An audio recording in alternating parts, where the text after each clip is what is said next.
Hey, welcome back to another Real Talk. I'm here with my good friend. Do I call you doctor or Nestor? What do you prefer people call you? Is it doctor or is it? Yeah, I guess Nestor? you say Nestor, but it depends on where we're at. Actually, in the hospital, I tell people, "Hey, Dr. Nestor Rodriguez," and professionally that way. Otherwise, you can call me Nestor. I bet your mom call him doctor. My mom, yeah, she would reach out and yell right now and be like, "Wait, you didn't say it right, right, doctor." Right now, she'd be like, "Doctor, hello, doctor." So, doctor, thank you for coming on the show. Thank you for having me. And we've been talking about doing this for a while, right? And so, thank you for making the time because you have like two jobs, right? You're he's literally a doctor, not just like someone has a PhD. He's a doctor, a medical doctor, right? And then you also have your business. Why don't you tell people a little bit about yourself? Right. So I'm an emergency medicine board certified physician who used to be an assistant program director for the residency program at UW. Did that for 6.5 years and then went private in terms of both medical care. So I'm currently the medical director for emergency department at Watertown Regional Hospital. And then I also did, when I left UW, get the entrepreneur bug and opened a medical spa and fitness facility called Carbon World Health. So if you can imagine two full-time jobs on top of a bunch of other community service stuff. So pretty hectic life, but it's worth it. What is your passion? Being an entrepreneur or being a doctor? And so I think it's both because the way I looked at it and to combine it is I like helping people. So particularly people that want to be the best they can be. A lot of times we kind of settle both in career and our life. I want to show them the best and that they can be the best regardless of who they are. And so at the hospital, treating patients, that's why I chose emergency medicine. We don't know what's coming in. I don't have to have to be ready for everything and anything. They can be all walks of life, all colors, and I love that stuff. A lot of docs, that they don't want that space. They want to be more of a secure, hey, I know what's coming in. Yeah. And to each his own. So same with, in the business, they don't teach you how to run businesses in medicine. They always say, hey, docs are the worst with finances. It's probably true because we don't get anything. We go from being broke to we have some money come into us without any education on how to handle that. So, in fact, when I told people I was going to start a business, everyone thought I was crazy. They're like, you worked so hard to be a doc. Now, why in the world would you want to start a business? And it's been tough, but rewarding and learning. But at the end of the day, the whole concept is if people are getting better and feeling better, then it's worth it. And when we hear clients say, hey, I love that this is here. Look, my life's changed.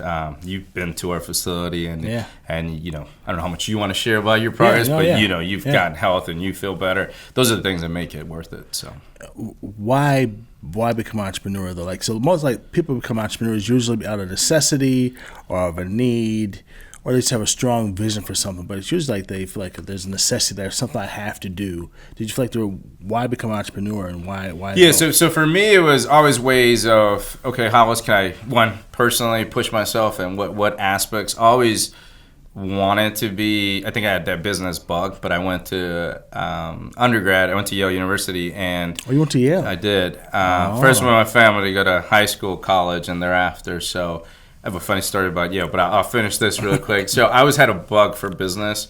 And in medicine, when you get caught up in this, depending on whether you're working on a hospital system or not, you get caught up on what you have to do because it's dictated either by insurance or the hospital that's there. Right. So I wanted more. At the same time, you do see how certain people get treated versus others, and it's just kind of the reality of the world. For me, it was seeing professional athletes get the world. They get everything done. And I thought, I'm a professional athlete in medicine, meaning I want to be the best for the longest period of time. I want to get paid the most for the longest period of time. And a lot of things we don't see like that to the average person. So when we started thinking about the concept of business, we're like, what can we do that for the average person or for the business person or the successful person that you grind so much to neglect your own health, your own family, your relationships, whatever it might be. So that's why we created Carbon World Health, where everyone there, we're like, hey, you're an athlete. You're our Tom Brady, whether you think you are or not. Because if you think about that, then you're like, yeah, why can't I, right? Our careers are longer than 4 or 5 years of someone in the league. But we don't necessarily give you that. So oftentimes when we've had conversations, we're like, you're doing okay, you don't need to lose weight, or you're okay, your blood pressure's fine. But if it was Tom Brady, I wouldn't be telling them that. Right. And so changing that concept into a business. And you mentioned being a doctor and education, of not knowing finances, to now starting your own business, being an entrepreneur. Did you find it difficult to transition did you one to the other? I did. And so one, because when you become in medicine, it's kind of one of the professions that I think because of the training, you kind of isolate.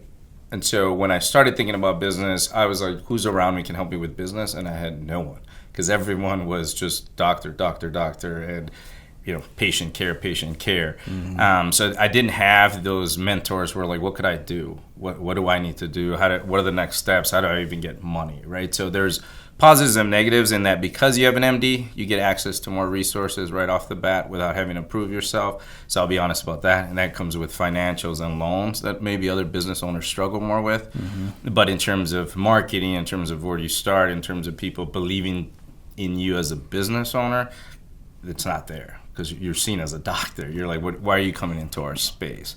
So it was tough in that regard. Luckily, though, through volunteer work or other leadership organizations, I had built a circle that I trusted that were in business, so I kind of leaned on them to help me guide through that scenario. Plus, you got to think of, we're in Madison, Wisconsin, a lot of the stuff that we do here in our business is, I call it sexy, people call it racy, people call it maybe non-traditional. So if I go to LA, Chicago, New York, everyone's all about it, right? Everyone wants to do the services that we provide. Here, people are like, that's not me. Till they start seeing the process, they start seeing why it works, and then people buy into it. So yeah, I want to come back to what you guys actually do, but how many hours do you work in a week? I could probably tell you how many hours I sleep in a week easier than that. I probably average 4 to 5 hours a day at the very least of sleep, I guess. At the most, I mean, in terms of that. And that's been, because it's full-time emergency medicine, both as a practicing doc, so I carry 12, 14 shifts a day, or a month, plus the medical director, plus, I forgot to mention, I'm the EMS director for Watertown also. So that takes a big chunk. And then every other time is the business, weekends, technically doing fun stuff, but not really, because you're entertaining clients. You're still it's promoting the brand, right? People are like, you do a lot of cool stuff. I know, but I wish I could just hang out there. Yeah. And I don't want to sound like I'm complaining, because I love it, but it's a lot of work. Do you see yourself staying into the entrepreneurial lane? I mean, like, I do. If you were in my brain right now, or if you asked my girlfriend, was my business partner and spa director, we have a long list of different businesses we want to venture into. My ultimate goal would be to have a resource in terms of whether it's a minority-owned kind of investment group that can both invest in minority owners and business owners, but also then kind of help each other grow their wealth, their portfolios, and their businesses. It's funny saying I've met in the past year, I've met so many leaders of color who have been talking about investing in businesses. Mm-hmm. So it's like, I don't know, maybe it's something in the water, but people are definitely starting to talk about that more, and it's fun to watch and hear and be part of those conversations. Yeah, I think a lot of it too is, at first you're so worried about can I make it, right? Because you don't see too many, or depending on your circles, you might be the only one. But same with whether it's in medicine and at the leadership level, you don't see a lot of people that are like you. Right. Same in the business, right? And it shouldn't matter, but in reality it does, right? Because the conversations you can have or the questions you feel you could ask, it's more of a comfort level if you know people understand you or aren't going to use it against you. And then you start seeing, man, a lot of people have great ideas, or a lot of people can do business. They just don't have the network to get across. So if you can create a group where you invest on each other, then you go. And that's something at Yale that kind of taught us. I remember the first day they taught us, they're like, I don't care where you guys come from, whether you're rich, poor, you're Yale. Now you help each other out. And that concept through a lot of times have kind of stepped with me, where I'm like, yeah, if I can make it, let's help other people. And money makes money, so if you can keep making businesses and grow on that, it works. How long have you been in business? Until 4 years now. 4 years, okay. Mm-hmm. So you have a partner. I do. and she's part owner, founder. Yeah, she's co-founder, part owner. We both kind of started the business, so equal partners in terms of the. And for her, it was funny because she left the hospital too. Oh, she didn't that. want anything to do with business. I had to convince her, and her way with treating with patients. If I were to be honest, which I'll be here in terms of business savvy, I mean, at first she got it. She's the one that once I convinced her to do it, she pushed me out of my comfort level is to pursue some of the, because I'm coming from a doctor world where everything's legal, where everything's like I got to be PC at all times, and business is about rolling up your sleeves and getting dirty and doing the work that you have to do to make it to the other side to actually survive the business. So she's a great addition in terms of that. Do you know any other Latino leaders who are running health businesses like you across in the Midwest? Or? Not in no, to be honest with you. Yeah, I'm thinking I don't know any. No, so it's funny. We I don't know if you know it's called the Alumni Society. It's all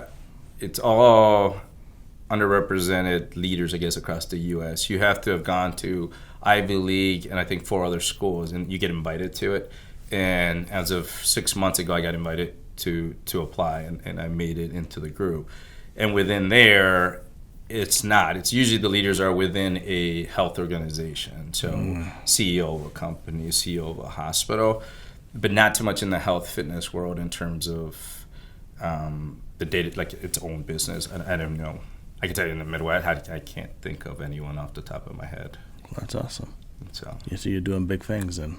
Trying to. That's the goal in terms of that. Yeah. Mm-hmm. Do you have siblings?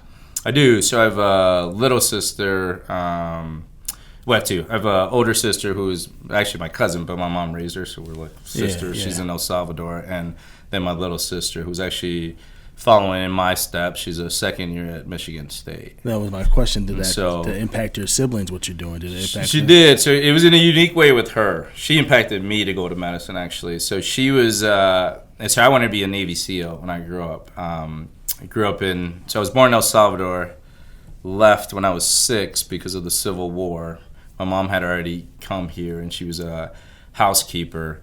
When the Civil War, around 6 and 7 in El Salvador, they started having kids go, whether you're going to go into the guerrilla or the government kind of teams. So my mom got worried, and she kind of brought me over to South Central LA. So I always joke around. I left one world of war to another world of war, because in the 80s, not to give my age because I feel like I look a lot younger, but it was during the time of gangs. So interesting enough, it was black against Latino, Latino against black, and we kind of blamed white people. And everyone gets scared when I say that in public or in presentations, but I tell them because that was the reality of it. Mm-hmm. It wasn't to the Rodney King riots that everyone kind of came together. And so grew up through ESL programs, lived right where MS-13 and the big gangs kind of grew up and developed. But for some reason, everyone tagged me.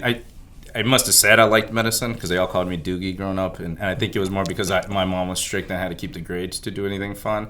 So they all called me Doogie Howser from the show. So we would all hang out. But when they would go do trouble, they'd say, hey, Doogie, you got to go home. This is not you. So they would send me home. Really? So someone had an eye out for me. Well, that's great. They'll look out for you like that. Mm-hmm, mm-hmm. So my sister then was premature. She was tiny, like in the little incubator for several, I think for like a month or 6 months. So that's actually what triggered me to go into medicine. I remember as a little kid seeing her, because we're 10 years apart, being intrigued of why is this little creature in an incubator and all these alarms sounding. And so I wanted to originally go into medicine to be a neonatologist. Then I realized you have to go through pediatrics. You have to deal with a lot of parents. I was like, that's not for me. So I chose a different path. I'm for it. So no, stay away from you parents. I'm a parent. Hey, I'm a parent. I get it. But there's a lot of parents that worry about things that, hey, that's just part of growing up. So I veered the other way. I went into emergency That's true. medicine. You have kids. You worry about everything. You have right. kids. So you are now in the health industry, and your place is totally unique. I grew up playing sports and boxed and basketball, football. Your gym is so, I call it a gym. I know you call it, what did you call it? Medical spa and fitness. A medical spa and fitness. Okay. It's a medical, it's like a gym. A high-end gym. And so, why did you come up with this model, right? So, let me explain to people what the model is. So, you go to Carbon, you go to this gym, and you get blood tests, you get oxygen, like an oxygen, what do you call it? So it's a metabolic analysis. And you do that. They take all these pictures, they weigh. I mean, they have this weigh. The machine you have to weigh people is unbelievable. Like it takes body fat, all that stuff. Then you do testing. The workouts are like hard hitting and intense. It's not a gym you just go to just to kind of like. That's when they be in a gym workout. Like you go and you work hard, right? And then you get vitamins. You do all this stuff. Like it's a really holistic approach to health, internally, externally. How did you come up with that? So it was interesting. When I was running the program, I got access to a lot of. I was always interested in sports. And during that same time in medicine, a lot of the NFL, NBA, hockey, they were looking at what type of doctors do we actually need. And so I can recall a time where, let's say, the Packers had 10 doctors on the field and none of them were emergency medicine, which it's great to have an orthopedic doctor, no offense to those colleagues, or a neurosurgeon, but if someone goes down there, they're not going to know what to do. So remember, a lot of the spine injuries, things were happening. So a lot of these leagues started looking at, can we get specialized trauma or emergency medicine docs on them? And so same with MMA and UFC. So I got previewed to a lot of facilities that these pro athletes get to. I got previewed to how they treat them, goes into their training. And we started thinking with my business partner, man, how could we do this for everyone else? Why is it that they're the only ones that get access to this? And a lot of people have thought about that, but medicine and fitness they've never really interrelated. Yeah. Think about it, you go to the doctor, right? They'll tell you go work out, or they'll tell you lose weight, but what do? You leave, you come back 6 months later, they haven't told you how to work out.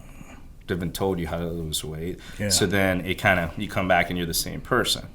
And the other thing is, think of if a Tom Brady has a stack of teams, and I don't know how many millions he says he spends every year to keep his body the way he does. Right. Me and you are not going to walk into a gym and know what we're doing. Right. Me and you are not going to, change our life just by ourselves. Right. Then you add social media into it, and this is one of my pet peeves, where you look at social media right now. If we got on our Facebook and we said I want to lose weight, you'll have a million experts that come to you, right. But no one asks what medications are you at. What medical problems do you have? Can you do this? Can you do that? Or there's, I'll help you do a competition. I mean, it's great to do those things, but it's not about just the look. It's not about just accomplishing one goal. It's, can you sustain it for the rest of your life? And can you make those habits so you're healthier for whatever you want to be healthy for? So we looked at different places and we're like, hey, recovery's not being touched. And as we get older, recovery is a big thing. Huge. It's a lot of reasons why a lot of people say I give up, right? They're like, I don't want to go train because I'm sore. Right. Or we get the excuse, I got to get fit to go train with you guys. Well, how are you going to get fit if you're not going to start training, right? So then we started putting that all together. And then if you're feeling good, you want to look good too. So we added the beauty part to it. So that's why we say one-stop shop for fitness, beauty, and health. So bringing all those aspects to the point where we get we call them clients, we don't call them patients, but we treat them like patients. Obviously, we operate under the same hospital setting, but we do it in a cooler vibe where having to go see a doctor doesn't have to be the old school boring, I don't want to be here. It can be enjoyable. I mean, you see, we have hip-hop playing, we have all kinds of music playing, and it can still be serious. It's just a different environment. Yeah. So people want to hang out there versus, I just got to go see a doctor, and I got to get out of here. That's true. It feels like a gym / club / doctor's office / it feels like all those things in one. Exactly. Yeah, I mean it's an awesome model. Even how you have your trainers there all the time. You have trainers pushing through the workouts all the time. Is this a model that you can think that you can expand and take other places? Because for like people like me or Michael Johnson who go there and I've got friends, I mean, the results you get are quick and fast. Right. And you can feel like, my blood pressure went down, Michael's lost weight, I've lost weight. Like you go to this and you find results quickly, and they're measurable, right? Right. And you can connect the dots. Like there's someone helping you connect the dots all the way through, even through your workouts. Is that something that you plan on expanding that model somewhere? It is, and I think that the both by hand gestures and what you're saying, what the big concept that we do is all these services exist, right? So fitness is fitness, right. And so you'll sit there and say, well, my gym's better, my gym's this. Well, why is it? Is it just because of the equipment, or is it just because of the fitness? I think the uniqueness is using technology in the way you're supposed to use it, right? For what purpose? Using your trainers in the right way. That's to train you and keep you from getting hurt, not just kind of yelling at you and pushing you. But then it's incorporating anything under one roof. How hard is it to go to one place when you're busy? Right. That has nothing to do with your job, right? That's hard enough. Oh, I got to go pick up the kids. Oh, man, it's in between my work schedule, right? So think about it. I got to go to the gym. That doesn't even come up in a lot of people's mind frame, right? Let alone I got to go to the doctor. Let alone I got to recover. Let alone I got to weight loss, whatever it might be. So our concept was, let's bring it all together and have everyone in that room know you from all aspects of you. Yeah. And so then in the fitness side, which you mentioned, we took all the excuses out. So let's say me and you had the same trainer. One, I fundamentally, I don't know if there's been studied or not, fundamentally think that we go to trainers that I think we can manipulate. Meaning, for me as a doc, I would go into my trainer and be like, I just worked an overnight. So I knew by saying that, they would go easy on me, even though I don't want to, right? Mm-hmm. But they would. They'd be like, oh, doc, yeah, you're tired. Let's just do this. Or everyone's in different fitness levels. So when you come into a trainer, it might take me a month to get to the shape that you are. So, but we're still paying the same thing, right? Mm-hmm. We're still, then we're yet scheduling wise. Let's say me and you have the same schedule. That trainer could only train you. So for us, it's unlimited training. Our trainers are there. Our trainers, we rotate them through different shifts so you don't get comfortable. We make them push you in different ways and different stations so you don't get comfortable with them either. And then you have the medical side on top of you where it's like, hey, if this isn't working, let's tweak something. Is it a medical problem? What is it? So you don't really find that. So our goal is to do that. We've actually been approached by a lot of people to expand or to go to different places. We're actually luckily in a position now of whether do we expand within Wisconsin or do we go to the bigger cities. Our thought process was if we can make it here, we can go to the bigger cities where a lot of this stuff's already been used. We can make it there also. And people say, well, you have more competition. Yeah, but not in the concept, not in that together. When have you gone to a gym and seen a doctor taking care of you? No, I haven't. Right, so like even the big Equinoxes, they have fancy places, right? They have amenities, they have all of that, but not the full circle in one place for you. So as a doctor, again, I'm coming back to my good friend Michael Johnson and myself, and people who are trying to get in shape, are trying to lose weight, are trying to get healthy physically, internally, and they haven't started. Like they just like, okay, I want to start, but I'm scared. Gyms like yours would scare me. I've never really worked out like that before. Or I don't want to I'm scared what my blood work would say. Sure. Like, what do you tell those people who just to say it's okay to start to move in the direction of getting healthy? So one of the things that I would say, one, think of marketing or think of what you're going to see on social media, right? You never see the bad or the struggles of people, right? You always see them succeeding before they post anything. Right. And of course, we do get a lot of pro athletes and athletes. So yeah, we know people like that stuff, so we are going to advertise them. So we do get that a lot where people are like, man, I'm scared to step in there. Or our athletes, people with six packs without their shirts on. Yeah. But the reality, once you get in there, you start seeing that both of you guys are struggling in different aspects, and then that kind of goes away, right? A lot of it is just going to see someone or talking about it. So for me, it's whether it's at our gym or somewhere else, because we're not for everyone, it's rely on someone you can trust to start kind of pushing you in the right direction. When you do have a lot of fears of health, that's where I think that's where my thing comes in, where you got to be very careful who you go to. There's a lot of people that want to train you, but that doesn't mean they can't, right? I can't, if you might want to say you want to be a doctor, but sorry, you don't have the credentials to do it. And there's a lot of that in fitness, and there's a lot of that in weight loss, where it's just people helping each other, which is great till you have medical problems, right? Think about, I always joke around, we use heart rate monitors for everyone else, right? So our trainers are like, oh my God, I worked with heart rate monitors before, and I never knew all this stuff. Because every constantly is like, I want to get my heart rate up. Ask Michael Johnson. He comes from other gyms. I got to get to this color. I got to get to this color. Well, if you're in shape, we're not going to get to that color. It's harder to get to that color. Right. So, but people don't say that. They're like, oh, I got to get to. Well, why? You're in shape. Or worse yet, if you're on medications, guess what, trainers? They would never get to that color. So if that's your goal to get them to that color, then that's not going to work. And what typically happens is, and I'm not saying for everyone, but the typical place is they'll make you do a medical sheet, right? You'll say you have all these medical problems, but that's to the extent because they don't have the medical knowledge to understand that.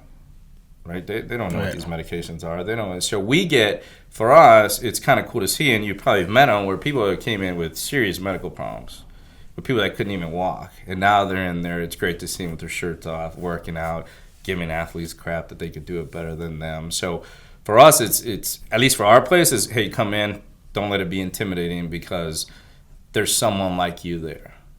Now, whether that's the face of the gym, probably not, just because we know what people want. Right. But they're there. And again, for us, on the medical side, people come into us individually. So I tell people, you might not want to come train with us, but there's something we could offer you. There's something we can do to add the medical part to kind of add on to the other stuff that you're doing. So it's a New Year's. Someone's at home right now. It says 2020. Mm-hmm. This is the year. This is the year. I'm gonna lose 20 pounds or whatever it is. This is the year, and I want to do it the right way. As being a doctor who's running a medical, what did you call it again? Medical spa and fitness facility. A fitness facility. High-end gym, as he calls it, but that's all right. It is. Well, we'll talk about that after. Offline. It's totally a high-end gym.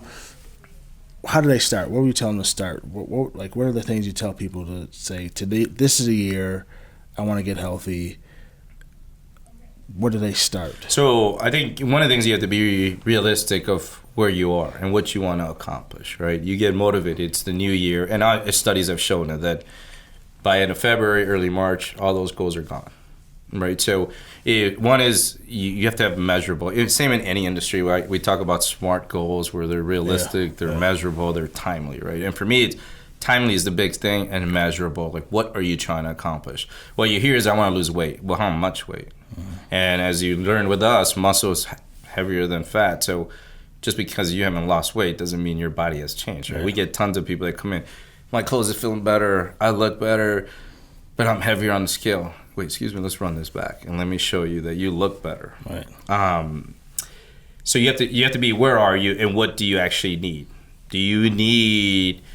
because I know finances come into it also, but you got to be realistic. Are you a person that has the motivation to get up and do it on your own? I would argue if you're in that spot, that's not motivating enough for you. So do you need a trainer? Do you need a place where people are accountable for you? Mm-hmm. Are you, hey, I've never trained in my life, or I haven't worked out and I'm scared? Yeah, do you need someone to help you? Think of that. If you have health problems, and that's the realistic one, being like, hey, losing weight, I mean, it comes with a lot of medical conditions that can go wrong. It comes with medications that would need to be changed, starting too fast, too soon. What age are you? What injuries do you have? So for me, it's first, okay, you want to change. Now be realistic about what you need. What's your team? What services do you need to accomplish that? And I always talk, for me, I'm busy. So I'm like, and I'm the prime example because the clients will give me crap and they're like, you coming on vacation? Is that why you're starting to work out again, or you're doing it more? Because if being busy for me, then it becomes is it convenient? Is it a place where I just have to go one place and get it all? Mm-hmm. Can I see results? Because I'm result driven. That's what I am. That's why I do well medicine, right? Did I save you? Did I not? Am I making you better or not? But more importantly, I know I need to be pushed. I push everyone, and I have the motivation, which would be the second thing, is like, what's your motivation? Why are you doing it? It can't be because of social media. It can't be because, man, they look so good.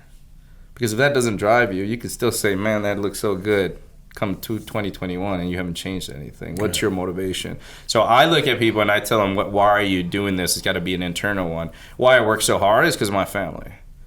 That's right. When I'm like struggling in the emergency department, where I'm struggling because of the business, I'm like, no, we came from nothing. Look at what I can provide for my family, and that's motivation enough. But that's for others, right? That's not for me. The one thing that I didn't say in that sentence was, what am I doing for myself? So now I flipped it to, if I'm not around, then I can't work hard to provide to my family. So I can't have those bad habits. I need to be healthy. I actually at home have when we started the business, actually probably when I was still at UW, there was Forbes comes out with the qualities of top leaders in the U.S. Mm-hmm. 3 of them I know I can't change. So one was green eyes. I guess I could wear contacts. Caucasian, I'm not Caucasian. And the other was above 6'3". Like, I don't see myself breaking my bones and growing anytime soon. The rest were modifiable, like motivational things of why you're doing it. And one of them was like, are you doing it for yourself for the right reasons? So when I do look at it and I say, hey, I want to be healthier for everyone around me, then yeah, that revs me up. So what are you trying to accomplish? What team you need, your motivation, and then set goals in terms of time frame. You got to be realistic. It's not going to be quick. I mean, we do quick results, but I tell people, you guys are happy with that. I'm happy because, or why you're paying us the big bucks, so to speak, is long term. Right. The quick term, I want to look good by June, great. Right. But I want you to look good next June and the following June and things like that. And what I've learned through working out, getting older, and what you guys really focus on a lot is recovery, right? So, correct. Which is also interesting. Even just the stretching at the end every day, it helps big time. Then you have the cryo and the other things. So that's just unique, right? There's not a lot of people who are doing it. It's not. Because people talk about recovery. And even in sports, if you look at, that's the most talked about, underutilized aspect of any training program. Because we think of recovery as sleep, eat, and then drink water. Mm-hmm. But if you have an injury, think about how we baby athletes, right? I get a kick in the emergency department because people will sprain their ankle. I need an MRI. No, you don't. You have a sprained ankle. Yeah, but I saw on ESPN, Roger sprained his ankle. He got an MRI. Yeah, that's great. But they need him to play the next day. You just ice and recover and kind of elevate your feet. So we don't think about it. And as we get older, we need it even more. Plus, we also don't think of what all our environmental exposures do in terms of stress, in terms of coffee, alcohol, smoking, whatever kind of vices you have. Those just keep adding to where what you think normal recovery is. Yeah, it's for someone that probably went to bed, woke up, didn't do anything. Okay, went to bed and recovered. So you got to take all that into account for us to continue. Do you think that older you get, that the recovery is just as important as the workouts? Like how important is that? I would say it's equally as important. Yeah. Because think of, as you get older, what are you trying to do? You're trying to prevent injury, right? Because if you get injured, you're done. Because you're long are the days of motivation just to look good, right? People are like, I'm married, I'm old, I don't have to have a six-pack. Sure, I don't have a six-pack, but I'm still healthy. Right. Because long are those days of that. Now it's, can I pick up laundry? Can I pick up my kid? Can I play with my grandson? Can I get out of a car and not get hurt? Right? Can I prevent from falling? Things like that, which you see in medicine, the more you put into it, the longer you survive, the more you do. And to me, it hasn't been studied, but I look at when I go to El Salvador, when I go to medical missions in poor countries where you see 92, 93-year-old who depend for themselves to survive. You see them. My grandma was just here. She's 94, walking up down steps. She wanted to go out. Like, we took her to Carbon. I posted some videos. She's lifting weights. I just came to show her. She's like, I want to do that. Because her mentality is different. Here, we have a mentality as we get older, our life's over. But not really. We're living longer nowadays, right? If you invest in yourself, you're going to live those longer years healthier and more enjoyable. And even as a business, we work so hard for what? To retire, right? Because when you retirement, that's the good life. Not if you're sick. Not if you can't move. Right. And then people always say, hey, in terms of cost is funny to me because I see it both sides. I grew up with nothing. I grew up on food stamps. And we have some philanthropy community service programs where in kids or in poverty, for me, it was exposures. Like if I was taught that I was taken out of the inner city and I got shown where the rich kids worked out or where the rich kids thought, and it changed my mind because it just wasn't what I saw. And so, yeah, we didn't have the big bad gyms, but just seeing that these kids did that, I went to the park and ran. I went to the park and did stuff, right? Cost, and people say, man, it's so hard, it's so expensive to go to your gym, but then they have a Louis Vuitton bag. Or they have an iPhone 11. Well, where's the priority in terms of all that stuff? And when you look at it, we compared it with Starbucks, and we're cheaper if you compare it if you end up per day for fitness only, and if you buy more than one Starbucks a day. It's just perspective. It's like, what do you want to do? And for us, it's you work so hard, enjoy it, be healthy, so that when you do have that money or when you've made it, you can actually enjoy it and not be sick. Because illness is way more expensive. I can guarantee you that. Yeah, and I think that's true. You said something, I wanted this to be the last question for you here, but you said something about kids like you were poor, you didn't have anything. Do you have anything that helps kids who are like, I mean, I would think that there's other kids in Madison who don't have money, don't have access to gyms, but would love to be able to work out like the type of gym yours is and like get the type of treatment and holistic approach. Do you do anything around those kids? How do you get those kids involved? So we do two things. We do one. We call it the Why Not Me. We actually just did a charity event within our clients where we, or at least I would say our clients stepped up, but we advertised it just in social media. We call it the Why Not Me program, and what that comes in is why not me be the next person to change something, to be better, to do it. And one part of it is sponsored athletes. So we look at kids who are serious about sports, and if they come from low means, they can come in and apply. And if we see the potential, the drive that's there, we'll pay for them. We have different levels of scholarship we'll give them access to. Thus far, while the kids we have, they've all gotten Division I scholarships to sports early on and in the right trajectory. The second program we have currently right now, it's called Why Not Me program. Within that, so if you were to ask me growing up what I thought of the police, and this is always controversial and everyone talks crap about, like, you shouldn't say it, I didn't view them well because it was the way I grew up. It was always like, hate the cops, hate this, they're against us. And sure, there's some that bad things have happened. But as I got to know them, as I got to see the other aspects or interact with them day in, day out in the emergency department, they're not all bad, just like not all doctors are bad or whatever you pick.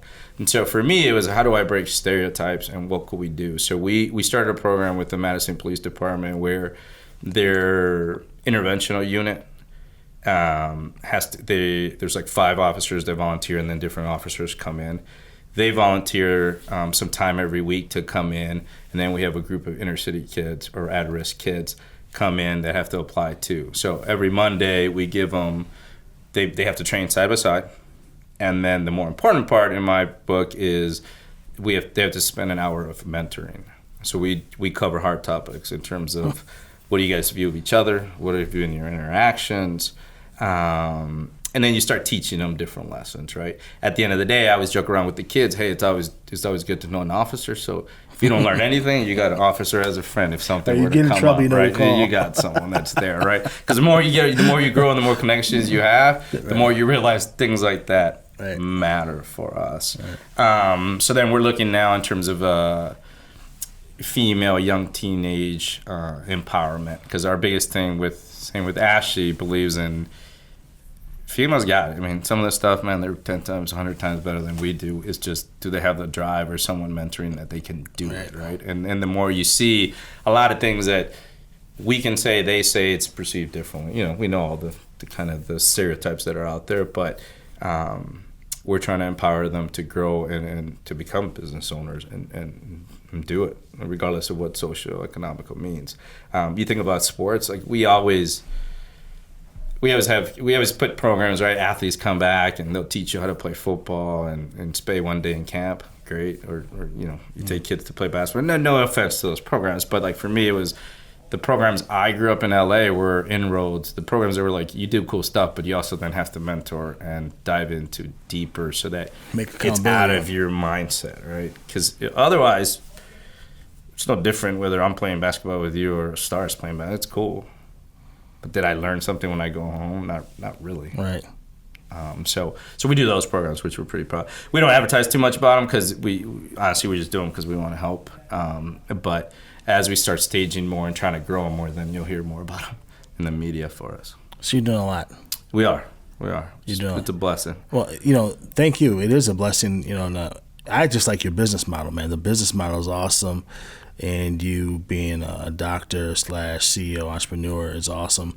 But more importantly, especially when it comes to people of color and our health, I think it helps to have a person of color who's there and involved, who is the doctor. It makes you kind of bring down your any defense mechanisms you have.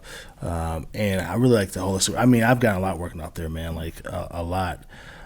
So thank you, man, and thank you for all you're doing. And if you expand, let us know, man. Like, we'd love to be a part of that. No, yeah, for sure. It's not when, it's not if, it's when, I would tell people. So we're going to do that. And this year, hopefully, we start getting that ball rolling and we'll make that. But you're right. You feel comfortable, and hopefully you feel like all our staff makes you feel comfortable. You can have serious talk in a comfortable setting. Even in music. You can say, racy stuff if you need to, but we're all people. We have to get beyond that to get to the root causes of our health, so we can get better on it. All right. So thank you again. Appreciate it. Thanks for having me. 2020.